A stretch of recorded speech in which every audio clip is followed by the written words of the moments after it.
Достатъчно ли ако заделям 500 евро на месец, 700 евро на месец, 1000 евро на месец?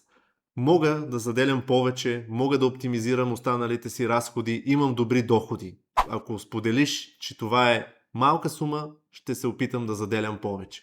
Отговорът на този въпрос обаче зависи от целта ни. Какво искаме да постигнем? Какъв капитал трябва да натрупаме?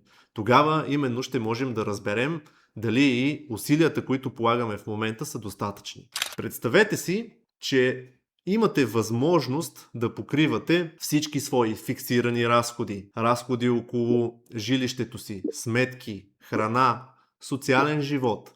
Общо взето да се вписвате и да живеете един нормален живот в обществото. И във вашия случай това е 1000 евро на месец в допълнение на пенсията, която държавата ще ви изплати.